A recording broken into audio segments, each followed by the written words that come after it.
안녕하십니까, 이진우입니다. 코로나19 이후에 다이아몬드 시장도 위축이 되다가 최근에는 이 시장도 소비가 꽤 늘고 있다고 하죠. 그런데 세계 1위의 귀금속 브랜드인 판도라가 광산 채굴을 통해서 생산된 천연 다이아몬드를 이제 앞으로 판매하지 않겠다는 선언을 했습니다.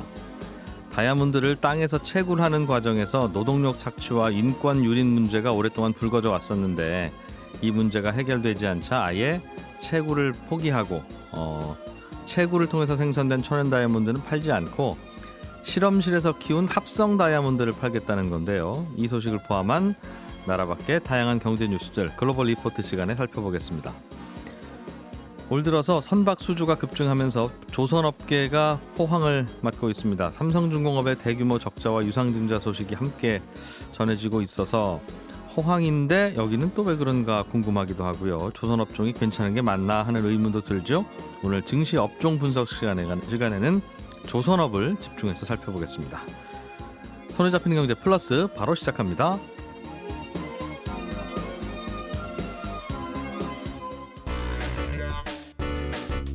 오, 오늘 왜 이래요? 네, 오늘은 코스닥 시장이 1% 넘게 반등하고 있고 코스피 시장도 0.7% 정도 상승 중입니다. 이베스트 투자증권의 윤지호 리서치 센터장을 연결했습니다. 안녕하십니까? 네, 안녕하십니까? 오늘은 왜 이래요? 장이 좋네요. 그러게요. 이번 예. 주에 이제 두 가지 이슈가 좀 시장을 짓눌렀었죠. 첫째는 공매도 재개라는 부분이 있었고, 예. 두 번째는 결국 옐런의 미국 전 연준 의장 옐런의 발언이었는데, 예. 첫 번째 이슈부터 좀 살펴보면 공매도 이슈는 우리가 이제 다음 주 5월 10일이면 MSCI 반기 리뷰가 있습니다. 그러면 그때 편입되는 종목이 있고 또 편출되는 종목이 있거든요. MSCI 지수에 들어가고 나가는 종목을 조정한다. 그렇죠. 예. 그렇죠. 5월 27일 목요일 종가 기준으로 이루어지는데 보통 이전에 여러 가지 그 공매도 나올 수 있는 기회가 있기 때문에 사실 공매도 첫날 이후에 좀 이런 관련 물량도 좀 나왔었거든요. 그래서 예. 이런 물량도 좀 넘어가는 것 같고 반면에 코스닥은 여전히 좀 부진한 겁니다. 오늘 반등이 나와도. 왜냐하면 그쪽은 밸류에이션이 좀 비싼 주식들이 많기 때문에 좀 그러한 주가가 좀 가치 대비 비싼 주식들은 여전히 공매도 압력에 직면해 있다가 예. 첫 번째 말씀드리고 싶은 거고요. 두 번째는 일단 연준이 과연 어떤 스탠스 취할까 시장에서 계속 관심을 갈 것 같은데 다음 주 수요일 날 미국의 그 CPI가 나오거든요. 4월 CPI가 물가 상승률. 예. 그렇죠. 현재 이전이 2.6%였는데 예상이 이제 3.6%입니다. 재미있는 거는 다음 주 11일 날은 존 롤린스 뉴욕 연은 총재, 그다음에 12일 날은 클라리다 연준 부의장, 그다음에 13일 날 블라드 세인트루이스 연은 총재 등등 다음 주에 연준 위원들의 연설이 상당히 많은 주예요. 예. 그러면 아마도 이렇게 우리는 다 예상하겠죠. 이제 연준 위원들이 옐런이 좀 약간 시장에 대해서 우려를 표명하면서 바로 다음날 부인을 했었죠. 월스트리트저널에서. 예. 여하튼 계속 반복하는 건 물가 압력 일시적이고 별로 현재는 아무 우리 계획이 없다 이렇게 얘기는 하겠지만 시장 반응이 어떨지 저는 매우 궁금하거든요. 다음 주에 이제 많은 연준 위원들이 괜찮다 얘기를 하겠지만 분명한 거는 이제 좀 물꼬는 열린 느낌. 지금 어떻게 했던 간에 인플레 압력이 생기겠구나. 이게 시장에서 반영되고 있고 미국 시장을만 보더라도 금리가 올라간다고 하니까 나스닥은 상대적으로 부진하고 성장주들은 오히려 금융주라던가 최근에 어떤 심지어 음식료업체 이런 좀 경기가 전반적으로 좋아졌을 때 좋아지는 업종 중심으로 그리고 우리나라 아까 오늘 여기서 소개 안 되는데 시크릿칼 주식들 이런 쪽들이 좋아지고 있는 부분을 본다면 네. 예. 다음 주에 아마도 연준 총재들의 반응에 대해서 시장이 어떤 반응을 보일지가 매우 중요한 한 주가 되지 않을까 싶습니다. 다음 주에는 물가 상승률이 발표되니까 그 숫자는 크게 나올 거고 작년에 그렇죠. 물가가 별로 안 좋았으니 기저효과 예. 때문에 3.6 정도 예상하고 있다는데 꽤 최근치로는 높은 숫자예요, 정말. 그렇죠. 그러니까 시장은 금리 올릴까 봐 좀 두려워하는 이야기가 나올 수 있는데 또 연준 인사들은 여기저기 나오면서 이런저런 발언들을 하면 그걸 시장이 어떻게 판단하고 해석할 건지에 따라서 오를 수도 있고 내릴 수도 있고. 오를 수도 내릴 수도 있는데 이제 저는 사실 뭐가 중요하냐면 그게 포인트가 될 거라는 거죠. 많은 글로벌 투자자들이 그걸 보면서 네. 앞으로의 내 포지션을 어떻게 유지할까, 포트폴리오 어떻게 재편할까, 뭐 이런 고민들이 있겠죠. 최근에 보시면 소위 아크 인베스트먼트의 ETF가 상당히 많이 내려왔거든요. 예. 그러니까 성장주들은 오늘 지수가 올라도 성장주들은 좀 그냥 그럴 겁니다. 반등은 좀 나오겠지만 근데 이 흐름이 바뀔 수 있겠냐 굉장히 중요한 관건이 될 것 같아요. 다시 성장주로 도냐 아니면 네. 이른바 오늘 시클리컬 업종이라고 표현해 주신 경기 좋을 때 그냥 매출 많고 미래 10년 후, 그렇죠. 20년 후에야 이 뭐 산업이 좋을지 안 좋을지 모르지만 당장 장사 잘 되는 산업들 그런 사업들의 주가가 오를 거냐 둘 중 하나인데 또 하나는 가장 더는 실제로 소위 경제가 재오픈되면서 의류업종도 움직이고 백화점도 움직이고 우리나라도 동일하거든요. 네. 그러니까 결국 사람들이 길거리에 나오게 되면서 좋아질 업종들 이쪽으로 계속 갈 거냐 아니면 그 지난 코로나 때처럼 다 플랫폼 위주로 갈 거냐 뭐 이런 차이가 있겠죠. 근데 또 하나 재미있는 흥미로운 거는 미국이 어떻게 했던 간에 지난 2019년 8월 이후에 부채 한도를 유예했단 말이에요. 그러니까 더 네. 이상 부채를 한도를 유예해놓고 2년 뒤에 논의하자. 근데 벌써 이렇게 됐네요. 벌써 2년이 돼가지고 이제 그 논의가 예산 조정이 될 텐데 과연 이것도 다음 주에 미국채 발행 일정과 연관돼가지고 이것도 고민스러운 거예요. 최근에 사실 미국 재무부에서는 채권 발행 규모는 변화가 없을 거라고 전했거든요. 근데 사실 일부에서는 이전보다 빨리 현금이 고갈될 수도 있다. 뭐 이런 말도 나오고 있습니다. 제가 드리고 싶은 말씀은 생각보다 글로벌 통화 정책이나 이쪽에 이렇게 긴박하게 돌아가고 있다. 상황은. 그래서 이 흐름이 과연 어떻게 될 것이냐가 아마 시장에서 굉장히 초미의 관심사가 되지 않을까 싶습니다. 그러게요. 경기가 정말 좋아지고 있는 게 맞으면 궁극적으로는 금리도 올라가고 하겠죠. 그렇죠. 그런데 지금 좋아지는 게 반짝 좋아지는 거고 다시 예전처럼 부진한 경기로 돌아간다면 금리도 또 뭐 오를 듯 말 듯 하다가 결국은 한 뭐 1년쯤 후는 또 뻔한 금리가 될 텐데 네. 어느 쪽으로 이 세상이 움직일지에 대해서 전문가들조차도 의견이 엇갈린다는 뜻입니까? 그렇죠. 지금 만약에 좋게 보는 것도 다른데 철강 가격이 올라옵니다. 어떤 분들은 야 이게 뭔가 미국, 중국 외에도 글로벌 경제가 좋아져서 철강 가격이 올라오는 거다 말하는 것도 있지만 예. 실제로 중국은 굉장히 최근에 조심스러워하고 있거든요. 세계 최고의 철강 시장이 바로 중국인데 중국은 저러고 있단 말입니다. 누가 맞냐는 다음 문제라는 거죠. 그리고 더 중요한 거는 과연 최근에 시크릿칼 쪽이 좋아지고 있지만 이게 정말로 수요가 좋아진 것인지 아니면 여러 가지 공급 차질로 인한 쇼티지, 소위 부족 때문에 일어난 건지 네. 이게 아직 좀 헷갈리는 상황입니다. 그러다 보니 얼마 전까지는 성장주가 움직이다가 그 다음에 시크릿칼이 움직이면 이게 왔다 갔다 하다 보니 중심을 못 잡고 만약 투자하시는 분들은 상당히 그러게요. 시장이 힘든 이런 상황이 아닐까 저는 그런 것도 생각이 드네요. 오늘 주식이 반등하고 있지만 네. 다 중심 잡기가 힘든 시장이다. 그래서 장중에도 막 많이 움직이더라고요. 주가들이 보면. 또 하나 뭐 기다리라 얘기하니까 또 생각난 게 다음 주가 되면 굉장히 시장이 혼란스러워할 수 있는 변수가 하나 있어요. 뭐냐면 코스피 200 기준으로 순이익 추정치가 일주일 사이에 한 10%가 넘게 올라왔거든요. 그거에 장사 잘 되니까 생각보다. 아닙니다. 그게 이유가 있어요. 올라간 배경을 보면 커뮤니케이션 업종이 좋아지는 게 네이버 때문에 네이버에서 소위 어닝의 수익을 잡던 라인이나 이런 것도 수익을 다 잡아버려가지고 이번에 현금화가 없는 상태에서 회계상이 확 생긴 거예요. 큰 회사의 이익 추정 방식이 달라졌군요. 예. 그렇죠. 그러니까 그래서 이 규모가 너무 크다 보니 노이즈가 있다 통계. 다음 주가 되면 아마도 PER이 갑자기 확 내려와서 싸진 느낌을 받을 거거든요. 이걸 또 어떻게 반영을 할까? 이게 굉장히 중요한 이슈인데 그러네요. 2015년에 한전부지가 현대차 매입됐을 때도 상당히 이 논란이 있었습니다. 근데 이제 뭐 약간 전문적인 부분이 있지만 다음 주에 PER이 내려왔을 때 무조건 싸다고 말하는 것만 할 게 아니라 맞아요. 네이버 예. 때문이라는 것도 알고 계시면 좀 예. 판단하시는 데 도움이 되지 않을까 싶네요. 맞아요. 삼성 일가가 상속세 내려고 은행 대출 많이 받는 바람에 가계 대출 통계가 움직이더군요. 맞습니다. 이것도 통계라는 게 흥미로워요. 노이즈가 있을 수 있으니까.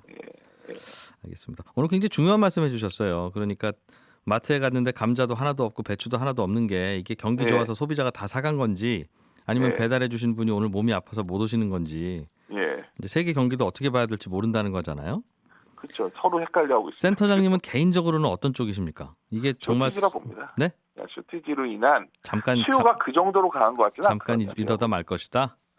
이러다 말 것은 아닌데 예. 최근에 기업들을 보면 흥미로운 현상이 하나 있어요. 예를 들어서 자동차 업체도 하이엔드 프로덕트 믹스를 바꿔가는 거거든요. 다른 말로 하면 비싼 제품을 많이 비중을 늘리고 예. 싼 제품을 줄이는 거죠. 음. 그러니까 공급이 딸리니까 부품이 비싼 것만 파는 거죠. 그러니까 그렇겠네요. 백화점도 잘 예. 됐지만 나머지 잘 안 되는 거와 비슷한 현상입니다. 이럴 때 수요가 아주 견고하다 말할 수는 없는 거예요.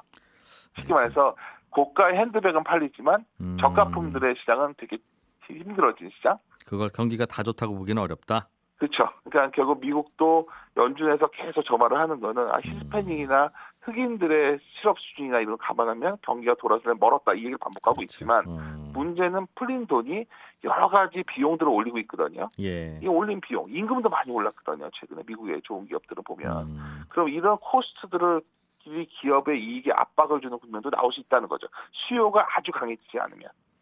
사실 그 고민이 최근 하반기를 바라보는 여러 투자자들이 가장 핵심을 삼고 있는 화두 중요한 아닌가 숫자와 싶어요. 가장 중요한 질문이죠. 예. 알겠습니다. 잘 들었습니다. 고맙습니다. 예, 안녕히 계십시오. 이베스트 투자증권의 윤지호 리서치 센터장이었습니다. 물 건너 나라 밖의 경제 뉴스를 살펴보는 글로벌 리포트 시간입니다. 해담경제연구소 어예진 소장님 어서 오세요. 안녕하세요. 예. 판도라라고 하는 회사가 세계 1위의 귀금속 브랜드죠? 네. 좋은 거 많이 파는 모양입니다. 뭐 비싼 거. 이것저것 많이 합니다. 주로 예. 팔찌, 목걸이 뭐 이런. 그런데 여기서 파는 다이아몬드를 앞으로는 우리는 땅 속에서 광산에서 채굴해서 생산한 다이아몬드는 안 팔겠다. 네. 왜요? 이게 아주 오래전부터요. 다이아몬드 채굴 과정이라고 하면은 무분별한 노동력 착취나 뭐 인권유린 같은 도덕적 문제가 좀 있었습니다. 그래서 보석 회사들이 이걸 고치려고 노력을 좀 했는데 이제 현실이 크게 달라지지 않았던 거죠. 예. 그래서 이게 해결이 좀 어렵겠다라는 판단이 되면서 결정을 내린 것으로 보입니다. 요즘 보석 회사들도요. ESG 있잖아요. 예. 그거를 좀 따라가려고 하는 추세입니다. 그래서 제품을 선택할 때 원료 구입이나 제조 과정이 공정한지 윤리적인지 확인하는 소비자들이 또 늘고 있기 때문이거든요. 예. 이런 소비 트렌드가 주얼리 시장에도 적용됐다 이렇게 보시면 되는데 판도라의 경우 지금 소비층이 좀 젊은 편입니다. MZ세대들이 윤리적인 소비를 중시하는데 그래서 작년에도 우리가 앞으로 2025년까지 새로 채굴된 금과 은 사용도 중단하겠다. 재활용된 귀금속만 사용하겠다 이렇게 밝힌 바가 있어요. 그래서 또 판도라보다 먼저 티파니라는 브랜드도 네. 우리는 비윤리적인 방식으로 생산된 다이아를 쓰지 않습니다라는 의미에서 생산 경로를 추적할 수 있는 증명서를 지난해부터 고객에게 제공하고 있습니다. 비윤리적인 방식으로 생산된 다이아몬드는 예를 들면 어떻게 만들기 때문에 그렇게 싫어하는 거예요? 제일 많이 알려진 이 비윤리적 사례가 그 아프리카에 있는 시에라리온 분쟁인데요. 이게 아프리카 세네갈 아래에 있는 국가입니다. 1991년에 혁명연합전선이라고 RUF라고 하는 무리가 이 내전을 일으켰거든요. 예. 근데 정말 잔인한 사람들인 게 이 어린 소년들을 데려다가 마약에 중독되게 해서 사람을 죽게 했거나 아니면은 현 정부에 투표한 사람을 응징하겠다 이렇게 공포감 조성을 목적으로 손목을 절단하기도 했습니다. 독재 정권의 자금줄이 되기도 하고. 네, 그래서 RUF가 이 세력을 유지해야 되잖아요. 예. 그럼 돈이 있어야 되는데 그래서 이 다이아몬드 광산을 점령해서 주민들에게 무임금 강제 노동을 시켰고 네. 그 다이아를 팔아서 다시 무기를 사는 방식으로 전쟁을 11년간 지속해왔습니다. 예. 근데 뭐 이때 그 드비어스라는 다이아몬드 광산 회사가 굉장히 큰 곳이 있는데 이 당시에 전 세계 다이아의 한 80~90%를 독점했던 곳이거든요. 네. 근데 그 다이아몬드는 영원하다 이런 문구로 유명한 곳인데 여기가 이걸 다 알면서도 시에라리온의 다이아를 사주기도 했었습니다. 아하. 또 여기 바로 옆 나라인 라이베리아라는 곳이 이 반군 출신 대통령이 된 곳이 있거든요. 예. 근데 RUF랑 친했던 거죠. 그래서 무기를 넘겨주는 대신에 다이아를 받고 생산지를 세탁을 해서 전 세계로 수출하기도 했습니다. 근데 이렇게 밀수출된 다이아들이 정상적으로 거래가 되는 다이아보다 값이 훨씬 싸요. 그렇겠죠. 그렇다 보니까 이 대형 보석 회사들이 이런 거를 조용히 암암리에 구입을 해서 보석을 만들어 팔기도 한 거죠. 그러니까 이걸 두고 블러드 다이아몬드 또는 컨플릭트 다이아몬드라고 합니다. 이 아프리카 분쟁 지역에서 생산된 다이아몬드를 말하는 건데 예. 이 디카프리오 주연의 블러드 다이아몬드라는 영화가 바로 이 내용을 다루고 있습니다. 근데 지금도 여전히 곳곳에서 이런 방식의 다이아가 생산이 되고 있죠. 그래서 이 모든 일이 우리가 다이아몬드를 좋아해서 다이아몬드 값이 비싸기 때문에 생긴 일이다. 그러면 오늘부터 우리는 다이아몬드 이제 사업 접겠습니다. 뭐 사과 농사나 짓고 뭐 혹은 다른 좀 윤리적인 일을 하겠습니다 하면 좋은데 네. 그럴 수는 없고 이 회사도 없고. 해온 일이 이거니. 네. 그래서 채굴된 다이아몬드는 안 쓰겠습니다라고 하면 어디서 다이아몬드를 구해서 쓰겠다는 거예요? 자기네들이 만들어 쓰겠대요. 공장에서? 연금술사가 되겠다 이거죠. 실험실에서? 네, 연구소에서 합성 다이아몬드를 만들어서 쓰겠다는 건데 네. 이 천연 다이아하고 이 합성 다이아몬드가요. 물리적 화학적 구성이 동일하다고 합니다. 사실 이 합성 다이아몬드가 예. 지금 나온 게 아니라 1950년대부터 인공 다이아 만들어 왔는데 이 귀금속의 가치가 없다 보니까 네. 어떤 산업용, 뭐 반도체 웨이퍼나 이런 절상용으로 난 쓰이고. 네 그렇게만 쓰였던 거거든요. 음. 근데 여기서 갑자기 또 생각난 게 다이아몬드랑 구성 성분이 똑같은 게 있어요. 뭐가 있는지 아세요 혹시? 굉장히 흔한 건데. 맞추면 재미없죠. 해보세요. 다이아몬드는 C잖아, C, 탄소.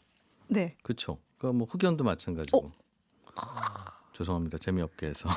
역시 재미없어졌습니다.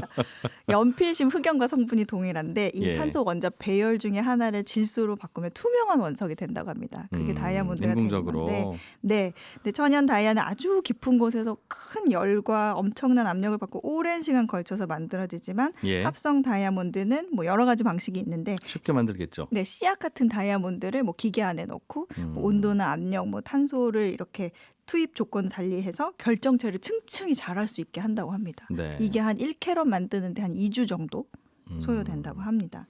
근데 이제 이거 이렇게 기계에 놓고 만들면 탄소 배출이 많아지는 거 아니냐, 에너지 소모가 많지 않느냐 이런 지적도 있어서 예. 재생 에너지 사용에 초점을 맞추고 있다고 합니다. 그것도 이제 태양광 발전한 걸로만 하겠습니다. 네, 뭐 100% 수력 발전으로 하겠다, 뭐 태양광으로 하겠다 이렇게 초점을 맞추고 있죠. 가격은 어느 정도래요? 천연의 절반 정도 가격인데 지금 네.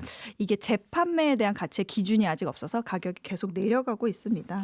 사실은 저는요. 네. 저는 길거리에서 노점상이 파는 반짝반짝하는 다이아몬드 비슷한 그거. 네네네. 뭐 1,000원짜리도 있고 2,000원짜리도 큐빅 있고 뭐 그런 이렇게 거. 얘기하죠. 네. 진짜하고 구별이 안 가요. 저는. 많은 분들이 잘 구별 안 가지 않을까요? 그리고 약간 멀리 떨어져서 보면 개인적인 경험으로 보면은 네. 진짜 다이아는 어두운 곳에서도 약간 어두운 그러니까 은은한 조명에서도 빛이 나더라고요. 아, 그것 때문에. 네.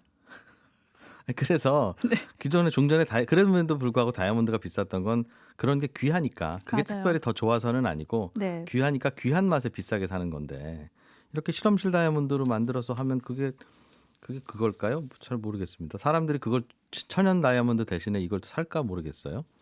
수요가 있으니까 음. 대기업들이 이렇게 나서서 서로 만들고 있는 거라고 보고 아무튼 있습니다. 그게 논란이군요. 네. 예. 요즘 미국 주유소 기름값이 오르고 있어서 여기저기 수요가 늘어나니까 이제 기름값도 오르는구나 싶은데 그게 아니라 다른 이유 때문이라고요? 네, 지금 기름값이 어느 정도냐면요. 1갤런당 3불, 그러니까 리터당 890원인데 많이 오른 겁니다. 네. 이 바로 주유소에 석유를 실어다 주는 탱크롤이 있죠. 네. 이 운전 기사의 공급 부족 때문입니다. 기사님들이 없어요 요즘에? 네, 현재 전국 탱크롤이 운전 기사가 6만 3천 개가 빈자리라고 합니다. 와. 그래서 올 여름쯤이 되면 주유소 곳곳에서 연료 부족 현상이 발생할 것이다 이런 우려가 있는데 이미 일부 주에서 재고가 없어서 임시 휴업에 돌입한 곳도 있고요. 기름은 있고 주유소는 문 열었는데 배달해 줄 분이 없어서 네. 6만 3천 개가 빈자리면 대충 배달하는 분이 얼마 정도 되는 겁니까? 지금 몇 명? 300만 명 정도 된다고 합니다. 아. 미국 북미에서만. 꽤 줄어들었네요. 네, 이게 지금 탱크 트럭 운전사가 부족해가지고 전국의 트럭 최대 25%가 그냥 주차돼 있을 정도인데 예. 작년 여름 초 대비해서 15%가 늘어난 수치라고 합니다. 원래 얼마 전만 해도 운전하시던 분들이잖아요. 이분들. 그렇죠. 어디 갔어요? 지금 코로나 영향이 조금 있기도 한데요. 예. 락다운으로 돌아다니는 사람도 없고 운송한 제품이 주니까 일감이 없어서 떠난 분도 있고 코로나 때문에 아이들이 집에 있거나 아픈 가족을 돌보는 게 힘들어서 떠난 사람도 있고요. 집에서 일해야 되니까. 그렇죠. 미국이 지금 우리나라랑 다르게 하루에 수십만 명 이상 감염이 됐던 적도 있기 때문에 이 또 곳곳을 누비는 운전자들이 또 불안감을 느껴가지고 그만두는 네. 사람도 있고 그런데 문제가 이렇게 떠난 사람들 중에 다른 직업을 구한 사람도 있지만 이 실업수당이 나오잖아요. 네. 그러니까 실업수당과 지원금을 받고 있는 사람들은 돌아올 생각을 안 한다고 합니다. 아, 당분간은 괜찮으니까. 네. 그리고 또 사실 코로나 영향도 있지만 막상 또 들춰보면 갑자기 생긴 일은 아니고요. 이미 4년 전부터 지속되어 온 문제였습니다. 직원들이 지금 노후화가 많이 돼 있는데 트럭 운전 쪽에는 운전기사 부족이 심해져가지고 일단 고령화되고 있다. 네. 나이 그래서 들어서. 예, 앞으로 2026년까지 기사 부족 심화될 거다 이렇게 보고 있습니다. 그래서 이 수요 맞추려면 매년 평균 11만 명, 앞으로 10년간 110만 명의 운전자를 고용해야 앞으로 수요 증가분을 소화할 수 있다 이렇게 이건 추산하고 주유소 있죠. 기름뿐만 아니라 뭐 각종 야채, 뭐 음식, 화장지 이런 것도 다 트럭이 싣고 나를 거 아니겠어요? 그럼요. 여기도 지금 부족이네요. 그럼요. 미국 전체 물동량 중에 트럭 화물 운송이 70%가 넘거든요. 예. 트럭 화물이 좀 줄었다 그러면 경제가 불황이다 이렇게 보는데 지금 다른 탱크로리 말고 그냥 다른 트럭 운전기사도 부족해서 예. 의료용품, 음식, 화장지 모든 소매 상품에도 타격이 되고 있고 농산물 같은 것도 지금 수확을 하면 네. 이거를 유통할 수 있는 수단이 부족해서 수확을 해도 시장에 뿌려질 수가 없을 거다 이런 우려도 나옵니다. 그럼 이제는 꽤 일당도 오를 거고 네. 트럭 운전사가 네네. 그러면 또 그 돈 보고 하겠다는 분도 늘어나고 그래서 채워지지는 않습니까? 이 어필은 하고 있는데요. 예. 그 속도가 못 따라잡고 있는 것 같습니다. 하겠다는 분들이 없다. 네, 제가 아까도 말씀드렸지만 실업수당 받고 있기 때문에 음, 그리고 이제 젊은 피를 그럼 수혈하면 되지 않아? 라고 할 수 있는데 이 면허를 따는 게 굉장히 쉽지가 않아요. 탱크로리 같은 경우에는 6개월 정도가 걸리고 예. 일반 트럭도 한 1, 2개월 정도가 소요가 되는데 주차가 되게 어렵다고 합니다. 이 핸들을 이렇게 트럭. 돌리면 트레일러는 반대로 돌아가니까 이거를 학원에 가서 배운다고 아. 합니다. 우리나라처럼. 그래서 빨리빨리 공급이 안 된다. 네. 야, 미국도 트럭 운전사들 부족해서 이런저런 일이 많이 벌어지겠네요. 정말로. 네. 짧게 다른 뉴스 하나도 보죠. 이것도 재밌을 것 같은데. 영국과 프랑스를 가르는 해협 이름이 영국 해협인데 네. 영국에서 이름 지었나 보군요. 여기 중간에 저지섬이라고 있는데 이 저지섬에서 영국, 프랑스 해군이 충돌할 것 같아요. 네, 이 저지섬이라는 곳이 거의 어업권의 그 핵심인 곳이기도 한데요. 네. 여기가 원래 영국 왕실의 영토, 왕실 직할령입니다. 네. 근데 이제 독립적인 자치권이 있어서 영국 정부가 이 지역의 국방과 외교만을 책임지는데 이번에 영국이 유럽연합을 탈퇴하면서 영국 해안에 대한 어업권, 접근권에 대해서 EU와 새로 무역협정을 체결했거든요. 네. 근데 저지섬이 이 협정 내용에 추가적으로 조건을 더 붙여서 프랑스한테 앞으로 여기서 어업하려면 면허 조건 외에 조업 이력 자료 제출해라 이렇게 네. 한 겁니다. 근데 예. 프랑스가 화가 난 거죠. 아니 우리 수십 년 동안 이렇게 했는데 갑자기 왜 그래 하면서 항의 차원에서 네. 어선 100여 척을 저지섬 항구로 집결하려고 하니까 네. 영국 정부가 보호와 감시를 이유로 순찰 함대를 보낸 겁니다. 원래 EU가 한 나라 통합으로 되어 있을 때는 영국이나 프랑스나 그냥 같은 나라였으니까 어깨 동무하고 같이 네. 했는데 네. 이제 금 긋기 시작하니까 곳곳에서 충돌하는군요. 네, 근데 재밌는 게 프랑스 어부들이 막 항의를 하는데 보복을 해야 네. 되잖아요. 예. 그러니까 너네 이런 식으로 나면 우리 전기 끊을 거야. 이렇게 얘기를 했어요. 그래서 이게 무슨 말이야 갑자기 네. 하고 봤더니 저지섬이 전기 95%를 프랑스 해적 케이블을 통해서 공급을 받고 있다고 합니다. 가까우니까 네, 물과 가스도 프랑스로부터 공급을 받고 있어서 친할 때 같이 썼으니까. 네, 문제가 되고 있다고 합니다. 예. 바다 밖의 소식 전문 연구소 해담경제연구소의 어예진 소장이었습니다. 고맙습니다. 감사합니다. 예, 조선업이 요즘 호황을 맞고 있다는 소식이 자주 들립니다. 배를 만들어서 파는 조선업. 호황이라는데 막상 실적을 들여다보니까 좋은 회사는 좋고 또 안 좋은 회사는 안 좋고 이런저런 엇갈리는 이야기들도 좀 나오고 있고 상당히 속사정이 좀 복잡한 것 같아서요. 오늘은 이 조선업종을 자세하게 좀 들여다보겠습니다. 한국투자증권 박재영 차장님 어서 오세요. 네, 안녕하십니까. 좀 주가 많이 오르더군요, 조선업. 네, 오르는 종목들은 좀 많이 오르고요. 네. 어제 같은 경우에는 삼성중공업이 안 좋은 실적 내면서 좀 크게 하락도 했고 예. 약간 양극화가 일어나는 것 같습니다. 어제 하루야 뭐 그럴 수도 있지만 네. 올해 들어서는 다 오르지는 않았어요.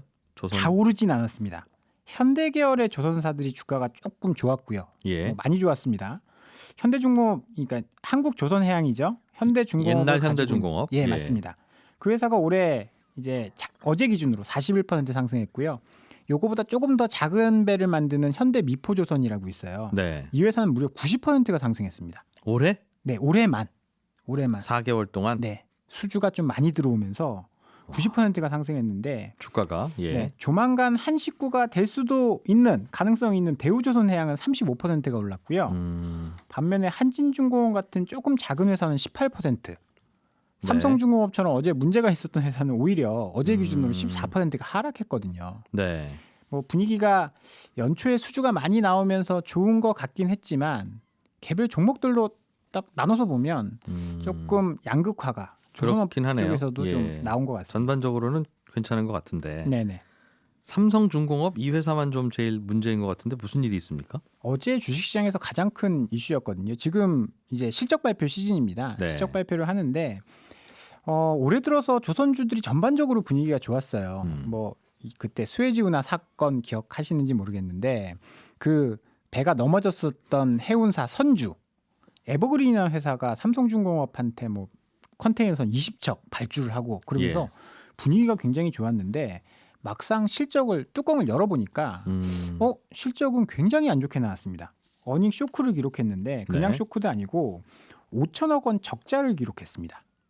뭐 업종 이야기를 많이 드렸는데 철강 업종 좋다라고 말씀을 드렸잖아요. 철강. 네. 예. 철강이 좋은 이유가 철강 제품이 올라간다. 네. 그러면 철을 쓰는 조선업체들은 원료값이 비용이- 올라가는 거군요. 네, 맞습니다. 비용이 예. 올라가는 겁니다. 그래서 이 강제가 인상으로 한 1,200억 정도 손실이 났고 신규 수주 공사 손실 충당금. 네. 그러니까 배를 수주를 했는데 네. 이거 만들면 약간 적자 날 수도 있을 것 같아라고 하면서 1,200억 원을 비용으로 반영을 해버렸습니다. 옛날에 백값 참 쌀 때 네. 그래도 일감 필요하니까 싸게라도 받아온 이 주문을 네, 요즘 열심히 만들고 있는데 요것 세상에 때- 자꾸 철판 가격은 계속 오르고 네. 그래서 만들어서 납품해봐서 잔금 받아봐야 손해일 것이다 그 말입니까? 만들다 보니까 계속 손해가 나더라라고 하면서 회계에 반영을 해버린 거고요. 이거 주문할 때 중간에 철판값 올라서 좀 올라간 거는 서로 봐주기 이런 거 없습니까? 계약을 한 거기 때문에 그렇게는 안 되는 걸로 알고 있습니다.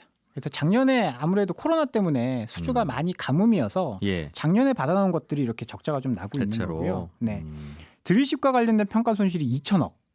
요거는 뒤에 또 말씀을 드릴 텐데요. 스웨덴이랑 지금 뭐 소송 중에 있는 건이 있거든요. 드릴쉽은 뭐예요? 그러니까 바다에서 기름을 채취하는 예. 그 뭐 장비인데 어. 이게 굉장히 고가의 장비입니다. 드릴이 앞에 뭐 박혀 있나 봐요? 네, 그래서 이제 땅 땅을 파? 막 파죠. 기름이 예. 나올 이제 광구를. 네. 그런데 여기서도 2천억이 발생을 했고 여기다 돈을 못 벌다 보니까 고정비 이걸로 668억 총 5천억 원의 적자를 기록했는데 삼성중공업이 최근 6년 동안 누적된 적자가 4조 3천억 원입니다. 그럼 요즘 좋다는 거는 그냥 막 요즘 갓 이제 수주도 되고 한 거지. 네네. 직전까지는 아주 안 좋았다 그 네, 말이죠. 최근 한 6년 동안 굉장히 안 좋았고요. 그러다 네. 보니까 부채 비율도 260%, 자본도 잠식이 됐습니다. 자본이 잠식되면 다음에 배를 수주할 때 문제가 생기거든요. 자본이 왜냐하면 잠식됐다는 건 회사에 돈이 별로 없다는 뜻인데. 그렇죠. 내가 자본금을 뭐 얼마를 내고 했는데 예. 그 자본금마저 까먹었다라는 겁니다. 사업 시작할 때 본전조차도 지금 회사에 안 남아 있다는 네. 뜻일 텐데. 이렇게 되면 무슨 문제가 발생하냐면요. 이제 선주들이 배를 발주할 때 RG라는 것을 해요. 선수금을 먼저 내거든요. 이걸 은행에서 이제 보험처럼 들어줍니다. 만약에 조선사가 무너지면 이거 은행 우리가 너희 선수금 돌려줄게. 이걸 RG라고 하는데 아파트 분양 중도금 받은 거 그게 혹시 건설회사 무너지면 아파트도 없고 중도금도 날아가니까. 네네네. 그런데 네. 자본 잠식인 회사한테는 RG를 발급을 안 해주거든요. 그러면 은행들도. 수주 자체를 못 하게 됩니다. 음. 그래서 이제 삼성중공업은 선제적인 대응으로 이제 감자를 하고 네. 유상증자를 하게 됐습니다. 아, 5대 주식을 더 찍어서 발행하겠다. 네. 이 주주들한테 손을 벌린 거죠. 예. 그러다 보니까 어제 주가가 크게 하락하는 모습이었는데요. 이게 어렵네요. 네, 좀 어려운 내용인데 좀 더 해볼까요?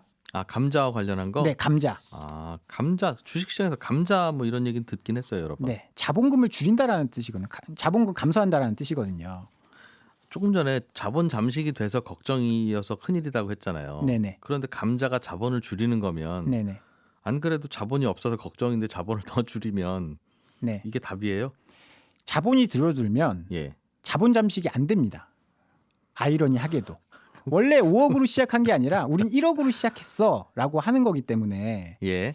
이제 계속 적자가 나면서 자본금을 까먹어도 그 기준에 미치지 않으면 자본 잠식이 아니기 때문에 안 그래서 까먹은 게 된다. 그렇죠. 아, 약간은- 5억으로 사업 시작한 걸 우리는 1억으로 사업 시작했다고 치자라고 하면 맞습니다. 현재 남아 있는 돈이 3억밖에 없어도 네, 우리는 돈 까먹은 건 아니네. 맞습니다. 그렇게 되는 거거든요.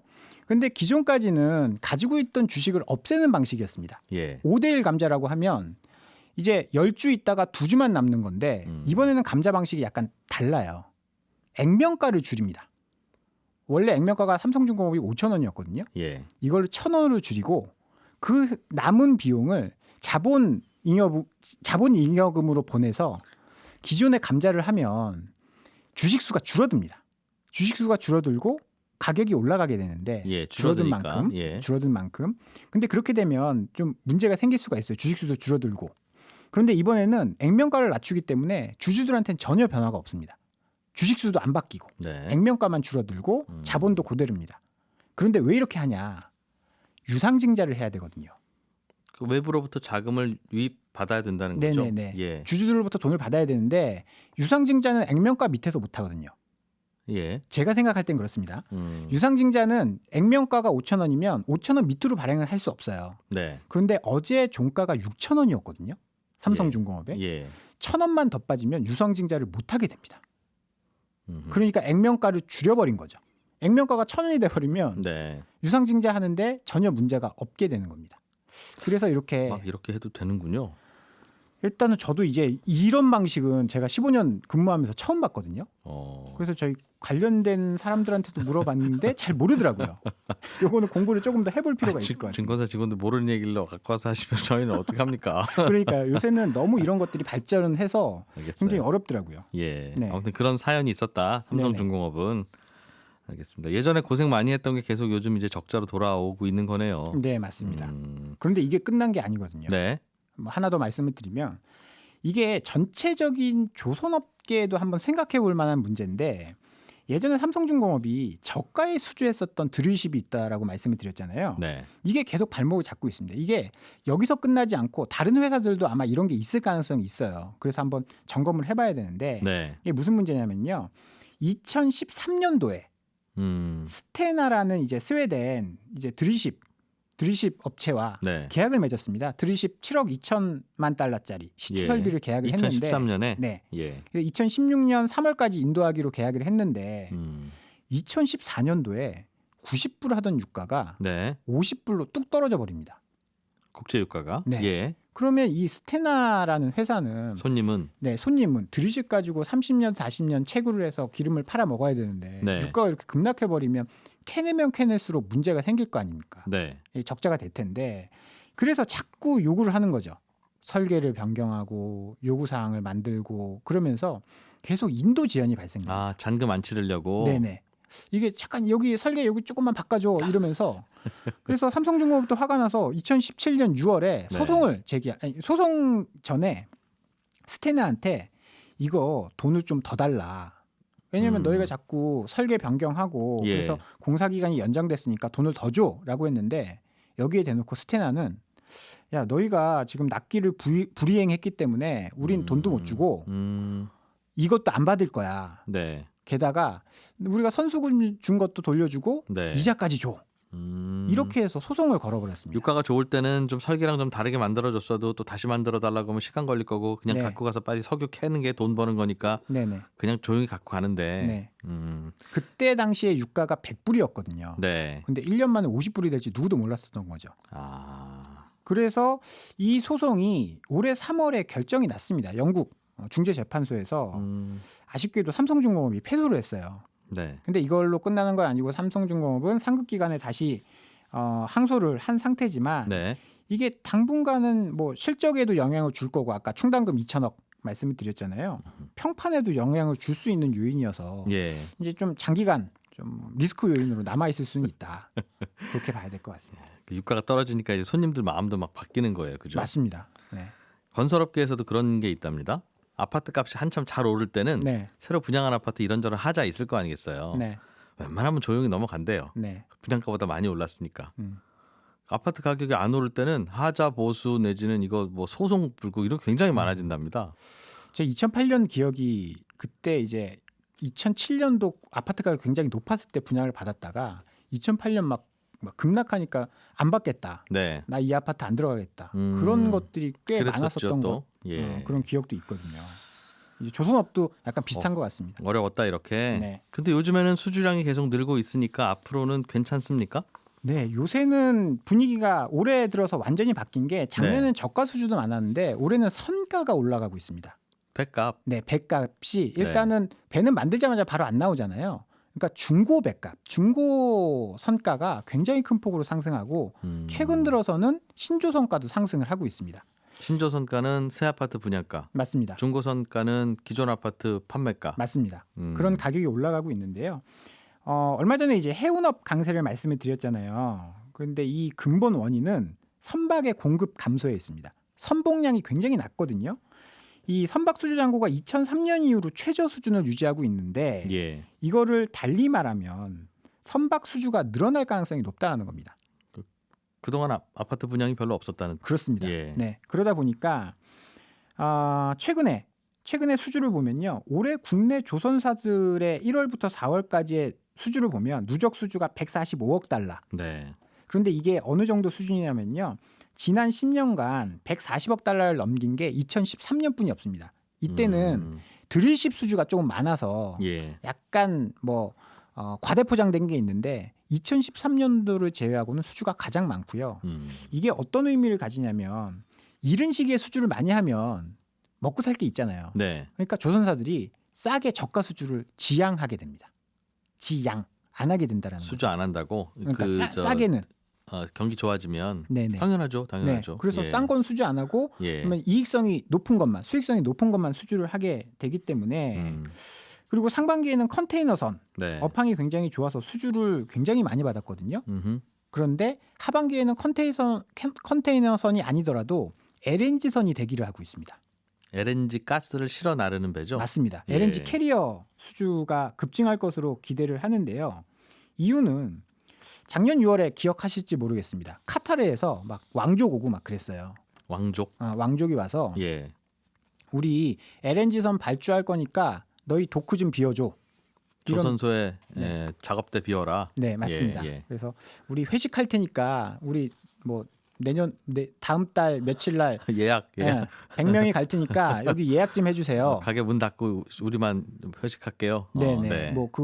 사실 메뉴 어떤 거 시킬지는 모르겠지만 100명이 온다라고 하니까 예. 이때 이제 발주가 예상되는 게 LNG선 100척이었거든요.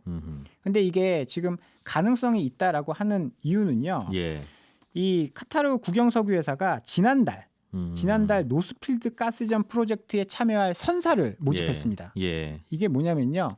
우리가 가스 개발하는데 운송업체들 너희들 좀 같이 할래? 라고 초대장을 보낸 거거든요. 그러면 거기에서 LNG 발주가 곧 나올 가능성이 있다라고 봐서요. 예. LNG선 발주에 대한 기대감도 굉장히 큰 상황입니다. 좋군요, 정말. 네. 지금도 조선 배 만드는 회사 주식 괜찮아요? 일단 조선 같은 경우에는 실적은 안 좋을 수도 있어요. 삼성중공업처럼. 예. 근데 조선은 실적보다는 수주가 앞서가는 상황이거든요. 네, 요즘은 수주가 더 중요한 예. 상황이거든요. 그래서 수주를 많이 하는 업체들이 나온다라고 한다면 어차피 실적이야 수주에 이어서 수주를 하면 당연히 실적으로 이어질 거기 때문에 그래서 수주가 계속된다라고 한다면 실적은 앞으로도 괜찮다. 그래서 주가는 가끔씩 좋은 때가 아니라 이게 10년, 20년 만에 처음 오는 호황이다 이 말이군요. 맞습니다. 한국투자증권 박재영 차장이었습니다. 고맙습니다. 감사합니다. 예, 손에 잡히는 경제 플러스 이제 다 들으셨습니다. 이번 주 순서도 다 들으셨으니까 저랑 이제 월요일에 만나 뵈시면 되겠습니다. 저희 방송 내용은 홈페이지나 팟캐스트에서 다시 듣게 하실 수 있으니까요. 주말에 시간 되시면 쭉 다시 한번 들어보시면 재밌을 겁니다. 저는 월요일 아침 8시 30분에 인사드리죠. 이진우였습니다. 고맙습니다.